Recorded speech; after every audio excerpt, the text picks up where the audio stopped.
of the Conservation Commission.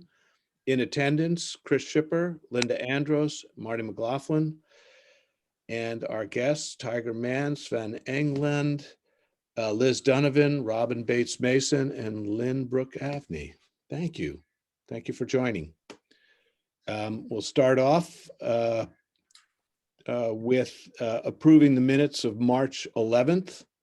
I would like to compliment Susan on what a great job she did. And, you know, the ability to go back to the recording and take minutes is a huge advantage.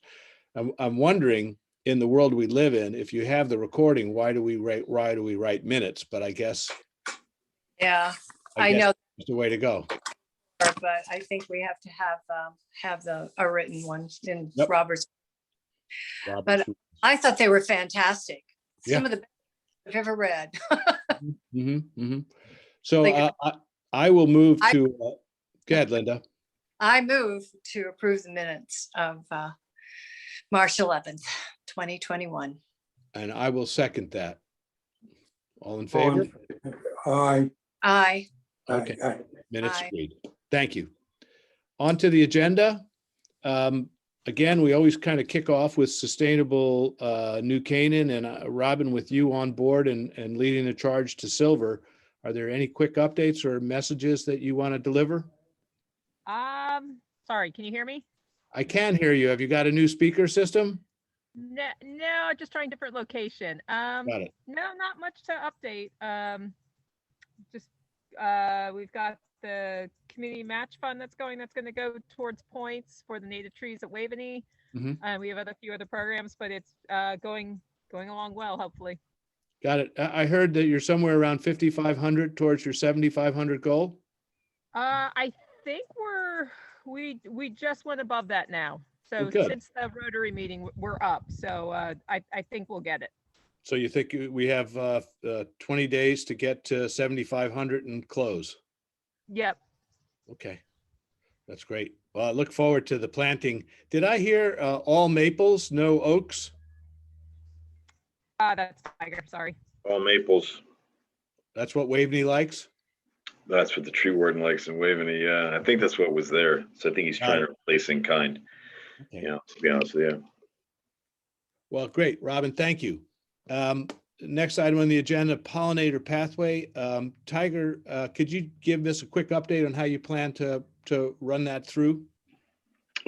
Sure. Well, we took the easy route out and we hired Keith Simpson Associates to manage the project. So he's coordinating with Hussey Brothers Excavating, and he already has the order for the plants themselves from Copia. And within the next couple of weeks, we'll come out and attack each location in Mead Park and Bristow, and then hopefully attack the fernery as well. Great. We like to kind of do it all in one shot. So while we start getting in there to dig, the moment it it's going to rain over the weekend, but the moment it gets dry enough to get in there, he's going to attack it for us. Super. So we're asking a little bit of help from the Beautification League to come out and help us plant, especially in Mead, and then we'll go from there. Great. I would note that Cam Hutchins has joined us now, as has Avery and Newell Cotton. Tiger, I think it's great that we can move forward. Yet we're in that time slot where it's good to get it in, and hopefully with a little moisture, they'll settle in nicely. Linda, an update on river testing and additional testing?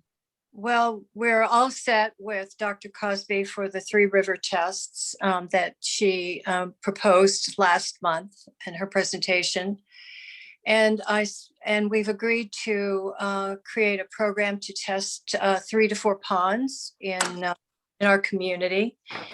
And I hope that, in coordination with some high school students, and I hope, Avery, I know you're interested in that. I hope that you will help us with this project.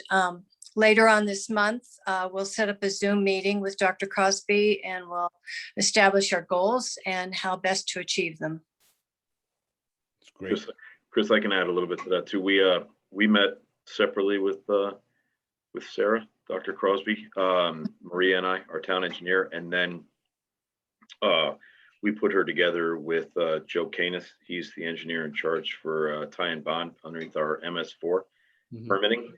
Mhm. So we're working out an agreement whereby we'll do some testing for her, she'll do some testing for us, and then if we see some things that she needs, we're gonna let her know, and if she sees some things that we need to know. So there'll be a little bit of cross communication there. And we can utilize her services at times when she's out and about in town, and then and Good. vice versa. So Good. very nice 2 meetings with them. Yeah. So I think it's gonna be a nice partnership for us as Good. well. Good, great. Superb news that that relationship is expanding. Mhm. And I think as commissioners, we want to make sure that we collect information and share it, or find ways to publicize, what our findings are on rivers, and just raise awareness at how important our water supplies are, and our aquifers are.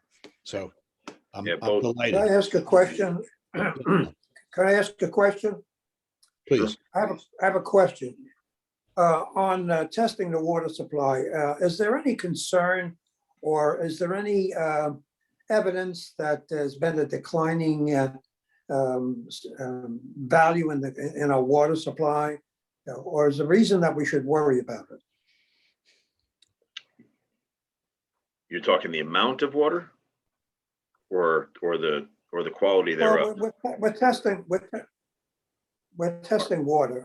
Right. Our quality. And I want to know, From the standpoint of Dr. Crosby and our engineers from Ty and Bond, the town is doing extremely well.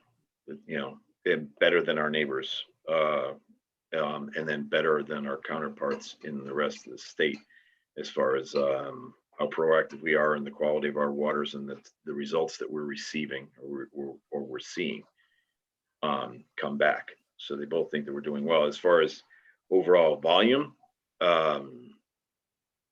I would imagine that, yeah, we still will probably be in another drought situation again this coming year. Aquarian just filed for another diversion permit, or a larger diversion permit, to push more water from the Bridgeport aquifers down to lower Fairfield County, in anticipation of drought conditions again this year. So they just filed that a week or two ago with the state, and that's part of the projects that they have going on, whereby some additional water mains that are being installed, specifically the one that's going to be carried from Wilton into New Canaan. That's mainly for diversion, to bring more water supply down into New Canaan and lower Fairfield County. So Marty, test our water to be assured that it's clean water, that the quality is good, and that there's no E. coli, and that our infrastructure, our sewage infrastructure is definitely holding up. If something appeared in a test that showed that there was the presence of higher levels of E. coli, then we would have to look at, what the cause was. So, does that answer your question? yes, Help? thank you. Okay. I'm going to suggest with Robin here that we pick up on item H, water usage messaging, drought restrictions for town and well water users discussion. Tiger, you just mentioned the Aquarian is likely to go into a drought restriction cycle. Mhm. Robin raised the question of, do we also request people on well water to restrict their usage? And I thought this would be an interesting discussion to get some opinions on, if this is a collective effort, or is this just an Aquarian effort, or a First Taxing District effort? Well, First Taxing, when they run into an issue with water capacity, they actually receive it from Aquarian. So they'll take their supplemental from Aquarian itself. Aquarian mostly targets, because they have that capability to target their customers, but the messaging is for everyone. It doesn't matter at that point in time. The message is whether you're on a well or not. We've had individuals have problems with their wells. Last year, I know of at least 2 that had issues with their well in the latter stages of the drought. So the messaging is for everyone. It's not just whether or not you're on what you would consider city water or Aquarian's water, First Taxing District's water. So sorry, Tiger, so it applies, the twice a week applies to everyone though, or just? It doesn't, Aquarian? no, they make that restriction on for their Right. consumers, right? Because they have to, but the messaging itself should be received by all. Right, yeah. You know, No, we what get- goes into the aquifer that they're taking out is the same person's drawing from that, from their well. So we get a lot of questions at Plan New Canaan, people asking, we know Aquarian customers are twice a week, but can't we be more, because we're on well, we won't get fined. And so I'm always like, well, I know Greenwich has an ordinance where it's for everyone, limited to twice a week irrigation. Right, we don't have that ordinance and we don't have the capability to fine because of it, but the messaging is, like I said, the messaging is for all. Aquarian just targets their consumers. If you're on well water and you're outside their service area, they're not going to come to your house. Yep. Robin, are you suggesting that we have an ordinance to like Greenwich? I don't know. I mean, I had someone reach out to me last summer, someone on Woodridge Circle, that their well ran dry. And they said, well, we were just watering and laughing at the water restrictions. And she goes, and then it went dry. So I don't know. I mean, it's a shared resource. I didn't know if that was something to look into. I mean, Greenwich had a really big problem. Elizabeth Dempsey of their Water Conservation Committee just put an article out about how much water they saved last summer, even though the drought this past summer was worse than the drought in 2016. But it was because of the restrictions. So I don't know, it's just something to think about if things get bad, or look into, depending how bad the summer is. Mhm. I mean, on that note, Chris, there's the Conservation Commission, the town, Plant New Canaan, the libraries co-sponsoring event on Thursday, May 6th with Jeff Ulrich of Aquarian Water Company. And he'll be talking about sustainability and present information about where your water comes from, New Canaan's water usage patterns, and the mandatory twice weekly irrigation schedule. We don't have a name for it yet, but we're working on that. So that's coming up. I think, I'm not sure I'd go down the route of ordinance, but I think there is an awareness and a messaging. And I think people who are on well realize it's all a shared aquifer. So I think it's probably good to mention, let's be thoughtful about our water usage as a community, not just those of us on town water or Aquarian water, but all of us. So I think we can tie that in with our river testing, our water perception. It's just, let's raise up information on that. We can, when we get out, we'll be asked shortly, probably within the next month or two, from Aquarian to start helping them with their messaging. We've put up our own message boards. We put it out on Twitter and other social media sites, so we can tweak it slightly and change the messaging, or just to include those on well, to try to let them know, that it is a shared resource. It doesn't matter who you get it from.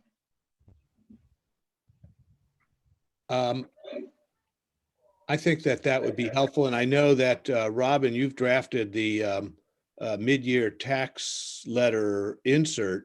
And I think in that is also a message on conserving water, whether on well or on supply. So we should use that as well. It'll come out in end of June, which is when you run into the real drought cycle.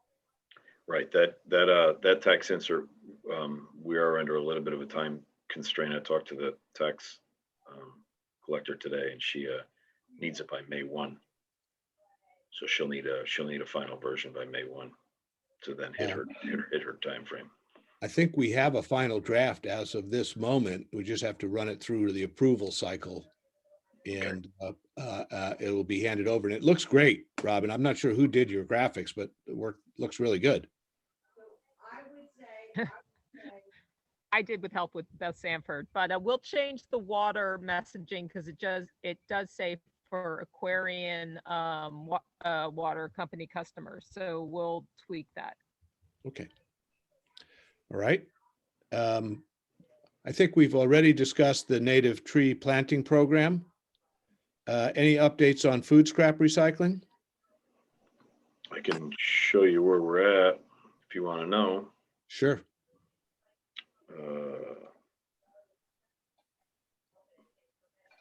So we tabulate weekly as we go how we sit. So we're basically in our 20th week, and we hit another milestone whereby we crossed over the half-ton a week. Look, we did that back in May 2nd, and we did it again on April 6th with actually our largest amount collected to date, which was 1,020 pounds. So you can see on the graph, we're doing quite well, you know, on a continual upward trend.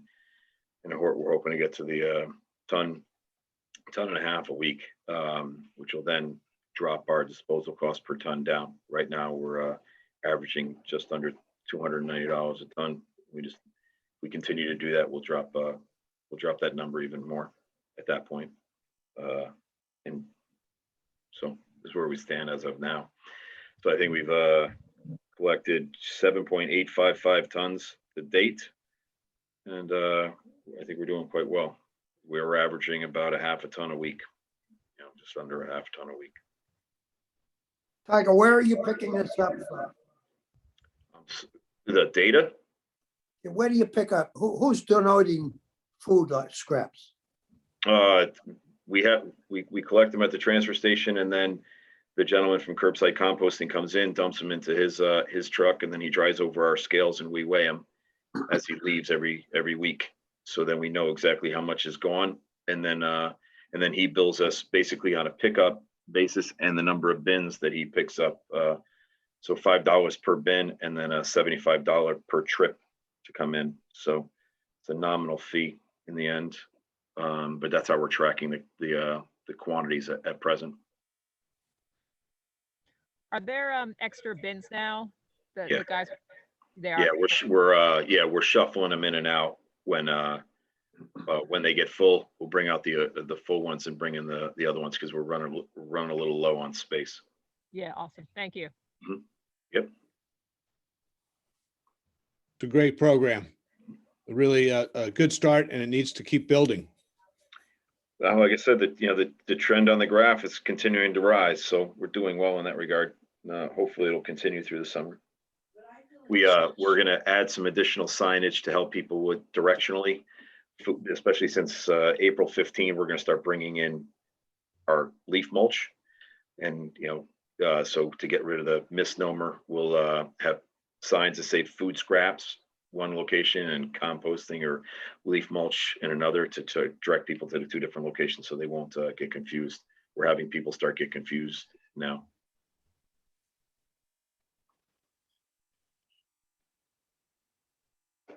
Okay, that's great. If you can take it off screen share, here we go. All right. We still haven't really got an effective solar power reporting system, to my knowledge. And no, we're working on that. I talked to Joe today about that again, and he reached out to our consultant. I do have data to date where we stand. So these are the 5 locations that we have in. I don't know if you can see all that. It's a little difficult. It's a kind of a cut and paste, but so we have the town hall, the pool, the DPW garage, the nature center, and South School. Some have been how long they've been in service, the town hall being the longest in service, but there is a long commissioning period. And then the DPW garage, during our conversion over to gas, we had to take the system offline since the men were working on the roof. We didn't want to have electricity in the panels and run into a problem. But so far to date, the ZRECs that we've earned are $32,000. Our savings on the grid is about $91,000 for a total savings of $123,000. We are working on a reporting system or whereby you'll have a kiosk on the town website that you can go to. And that's our goal, is to actually, so you go in and you'll be able to click on it and see it on the town website. That's the next phase. That's great news to see. And you know, this was a capital investment by the town. We're getting an economic return on it, and we're getting environmental return. So I think that getting these grid savings out and letting people know that we invest capital to improve our environmental condition and we get a return on that capital over time is a really positive message. So thank you for pulling that data together, Tiger. I am going to table the Complete Streets Initiative discussion. Tiger, you've been pressed previously on swap shop and transfer station planning.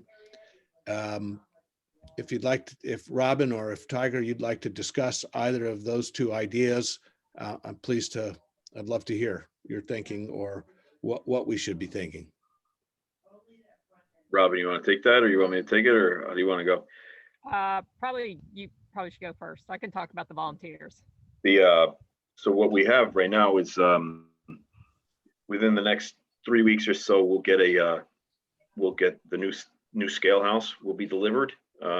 Selectmen awarded the contracts for the concrete work and excavation, what have you. That'll start within the next week or so in preparation for the building to come down. The building will be in around, like I said, April 26th. It'll go in April 28th and take a couple of days to put it in. Then we'll commission it, shift everything over. At that point in time, then we'll have the area down by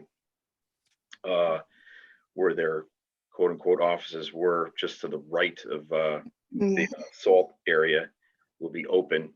We'll consolidate some of the electronics, and that area will be ready for a swap shop, you know, whether it's a temporary installation at that time or not, that's to be determined. And then the town fathers gave us some planning money for placement of a salt dome somewhere on our campus, and that will fit into the entire planning as to whether or not where that should go versus a swap shop versus the animal control building, things of that nature. That'll be all in that kind of master planning for that area. We don't have much room because of the cap and the rest of the things that we have going on campus. But that area up on top, like we talked about before, is probably our best location, and that'll be the next phase of our study, is that.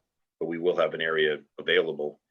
It just depends upon COVID volunteers and how that runs through, and that's more on Robin's end. Yeah, so we have about I think we have about 20 volunteers right now who've signed up, who are looking forward to do something like this in the fall. Darien actually runs on only 5 volunteers, but they're super committed. I'd still like to get some more volunteers. But Tiger, if you want to do something like a temporary structure, do you want us to raise the funds through Sustainable Connecticut? But that would be helpful. Yeah, if it's applicable, absolutely. Because we can't raise as much as we used to because it's gotten so popular. So they've capped it at 7,500, but they've run out of funds for the spring. They said they're getting more, and they've already kind of given us an okay for the fall. So we could do that. That probably would be in line at that point in time, once we shift the 2 stations, get rid of the existing one, and then we can work from there, consolidating the area, like I said, that electronics area, getting a couple of the other bins that we have there that are storage for other departments, not DPW, and that should free up some extra area for us to work with. Right. Oh, and we also have some high school, the tech club or have reached out to us, and they want to do something with the electronics in the swap shop. So that's just something that we'll work with them. And we know an adult has to be there with them. That's fine. But I guess there are 2 or 3 kids, sophomore and freshmen, who want to volunteer. That'd be great. That's a great update. Thank you for that. I'm going to skip just on point I. We do have our budget in for 24,000 next year. It will be along similar lines, just a little less than we've spent this year, both on sustainable Connecticut work, river testing, open space work, a little bit of Bristol Park and some general items. I'm going to shift over now to the Bristol Park part of our agenda.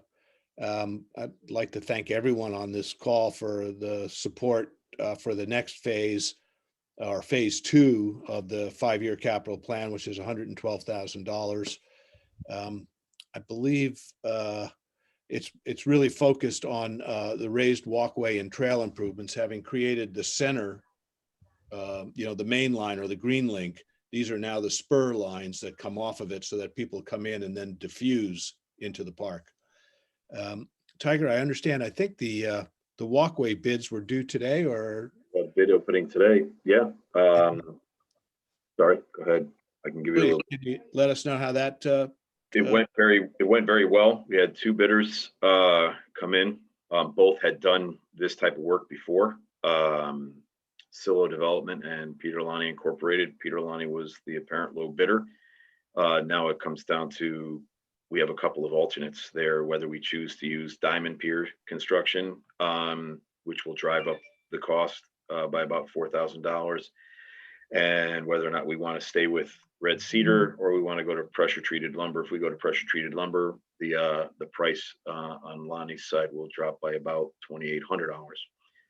So given those 2, his base bid was $66,700, and if we add the Diamond Piers, we're at $70,900, and if we make the deduction for the pressure treated lumber, we're somewhere around $67,000.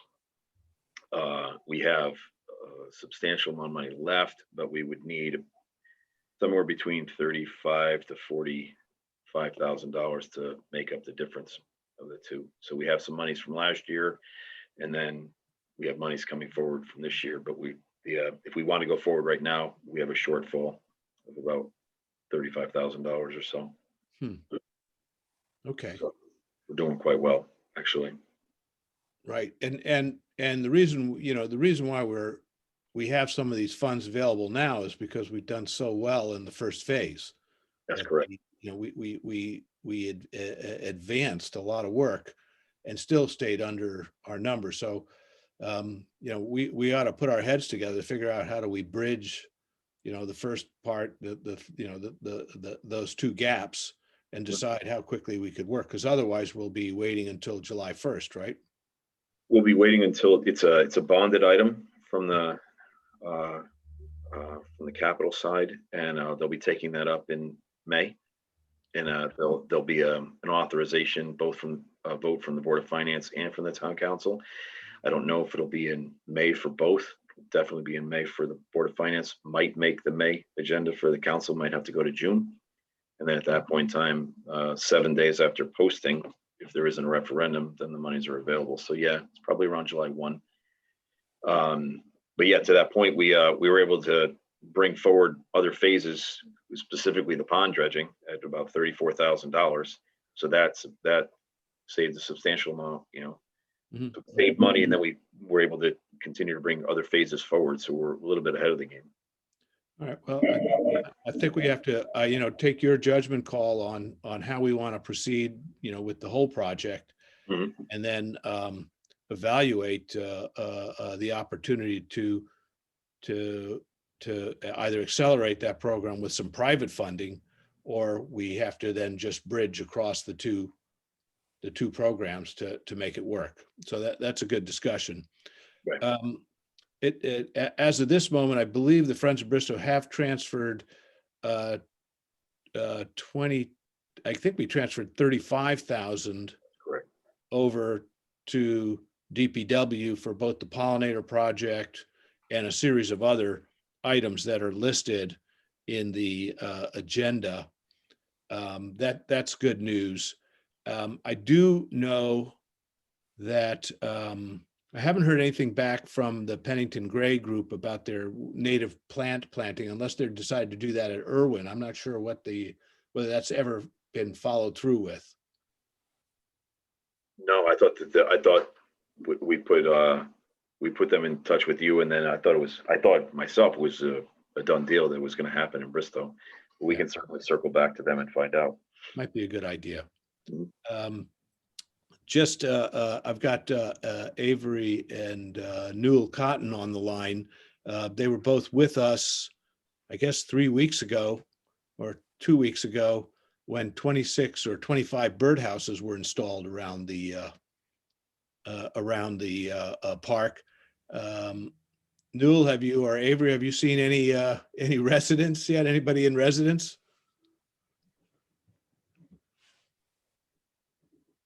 Not yet, Chris, but this past week, I noticed a couple of wood ducks in Bristow, in the vicinity of where the wood duck house went. So with the right inducements, we might have our first residents there. Wow, it'd be great. It would be great to start putting in that habitat and seeing the results of it. So I do want to just share with you, I'm going to do this awkwardly, I think. Oh, look, it makes me disappear as opposed to being visible. Interesting. I won't do it. It was, it's one of the tree signs. Don't worry. It's very discreet. Anyway, we have 15 bird signs that will be matched up with bird houses explaining, what the male and female birds look like, what their nests with eggs look like, what the young in the nest look like, what their life cycle, diet, territory, lifespan, and possible lifespan is. So it's part of our effort at education on bird habitat and bird lives. So we have that educational exhibit planned for the spring. It has to get organized, posted, and then placed. And I was thinking it would go on one of the spur trails rather than on the main trail. It would be a diversionary kind of opportunity. And then two other items, the fernery, which was mentioned earlier by Tiger, that's now fully funded for $15,000. So those funds will be transferred over to the DPW for allocation. And we are, oh, look, you got it. Yep, there it is. That's great. You got to So- bring up the wood duck one since you spoke about him, but There you go. Look how beautiful.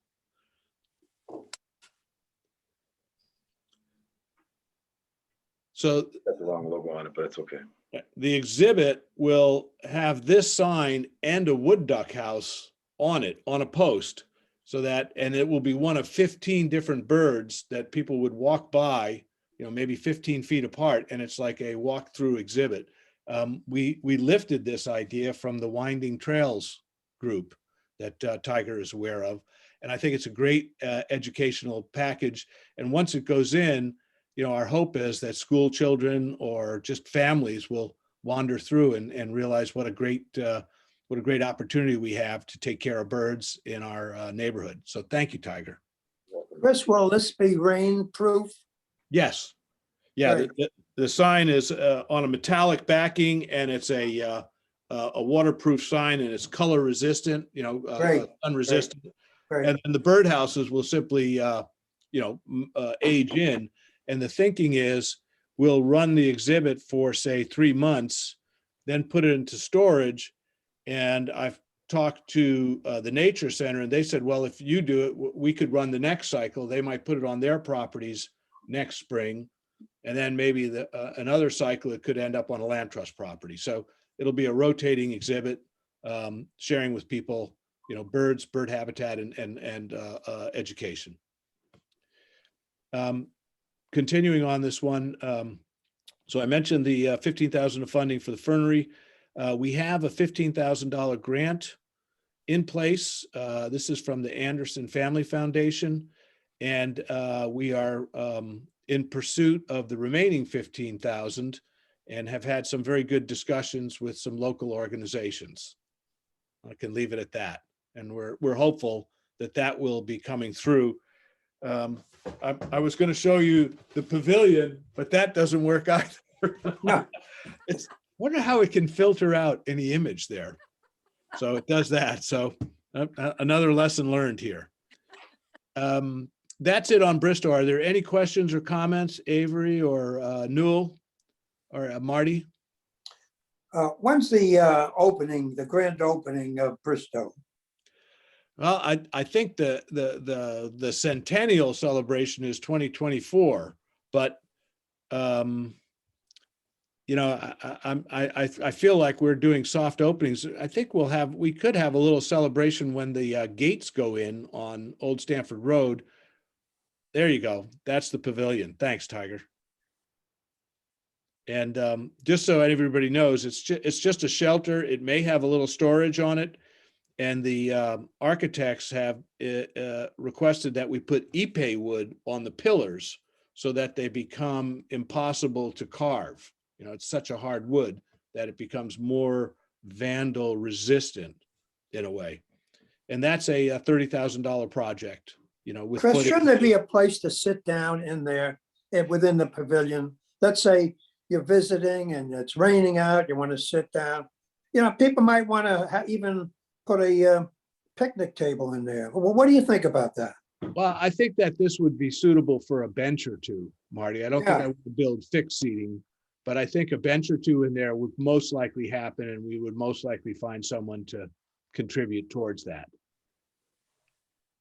And that would be more flexible space as well.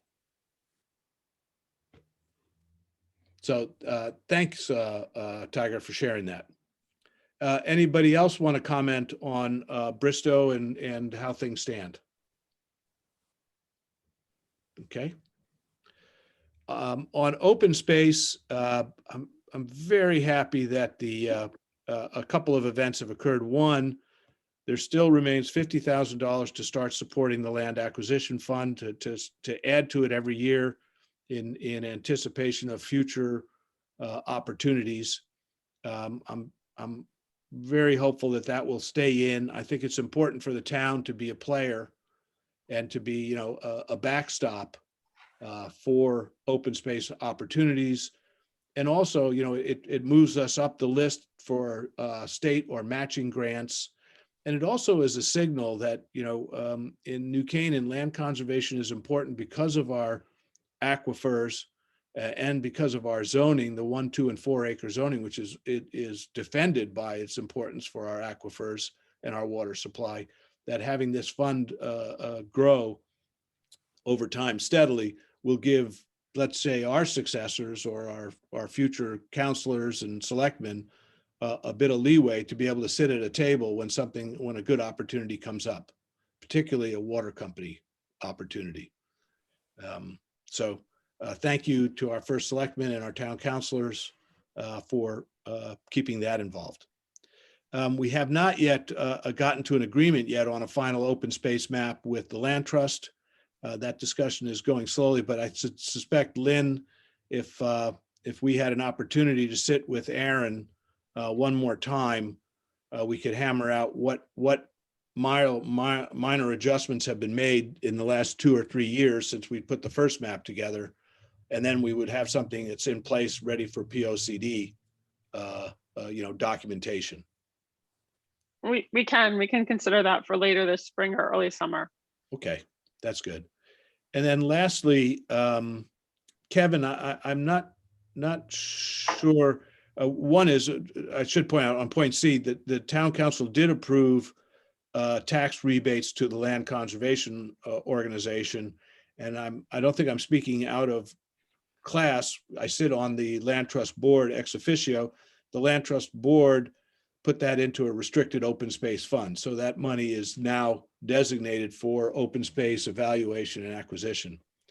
There is a very interesting debate going on, Kevin, and you might be able to explain it better than I can, about allowing open space funding via conveyance. And I'm not sure where all the politics are at this moment, but the bill is being drafted and being debated. Chris, I can't really speak to it.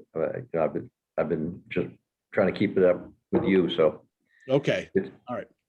Well, it comes back to this, which is, you know, open space funding is in a way you know, when you look at what we're doing in affordable housing, it's done largely through a small piece of the conveyance tax on every transaction. Organizations or cities or municipalities that need to preserve open space, the best example is Nantucket, to preserve its aquifers. There is a, you know, a fraction of some basis points of conveyance on every property that goes into an open space fund, which is then managed by a small committee and used to be able to negotiate for acquisitions of open space. For the land acquisition fund to become really viable and no longer subject to, it could be in this year, out next year, maybe this, maybe that, it would be very successful. It would be very helpful if that conveyance fee portion would go in. And I recognize that, you know, you can start layering costs onto things, but, you know, we already have a brokerage fee of 5 or 6%. The conveyance amount might be 25 basis points. I mean, you know, 1/4 of 1% or less. And having recently done a real estate transaction, I don't particularly begrudge it because they're, you know, the numbers are either funded over 30 years or it's just part of the transaction. So I'd be a fan of that if there was an opportunity to speak up on it. And then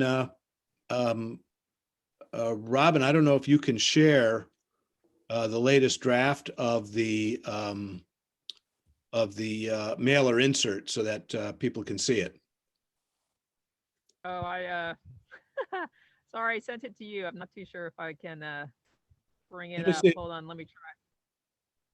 If you send it to Tiger, he's about the only guy I know can share anything. Yeah, you know what? I might do that right now real quick. Yep, I think it's worth a quick look for everybody. I haven't sent it to Beth yet because she helps with the editing, so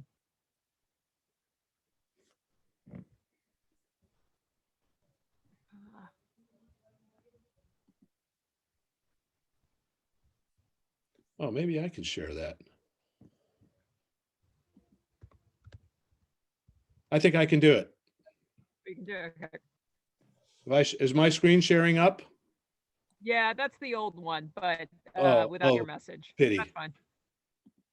All right, I got to unshare. All right.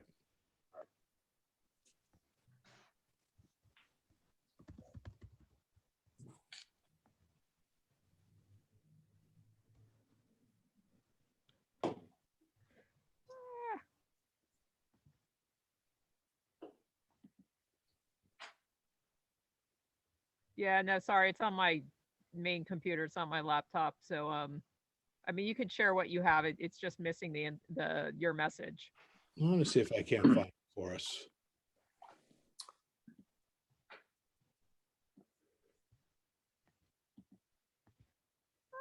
You sent it to me. I think I can find it. Yeah, I sent it to you this afternoon.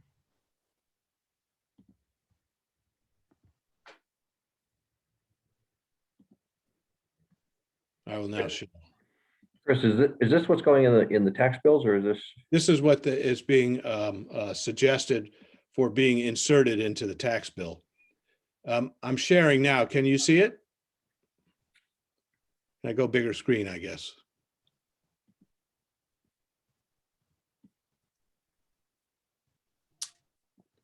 So this is the front part of this is for the food scrap recycling program to raise another round of awareness. That might trigger a couple more barrels, Tiger.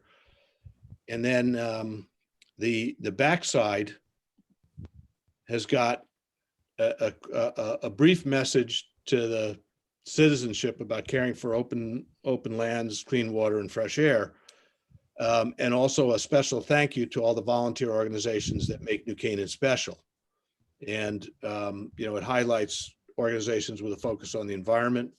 It has the Aquarian Water Company irrigation schedule, but that could be broadened or revised to, you know, let's all be good managers of water. And then down below at the bottom, it has a transfer station map. So I think this is just almost like a card. It's not even a fold, right? Right. It's just an insert. Just an insert. And it's small, attractive, and I think it's a great way to reach out to people and reach out to, all the homes in New Canaan. I'm happy to run that past everybody for comments, but I felt like, we have an opportunity, and I'm also told this is also counts for points towards our silver accreditation as well. So did I stop sharing? Yes. Okay. With that, I'd open the floor to any other discussions that, or any other points that you'd like to make.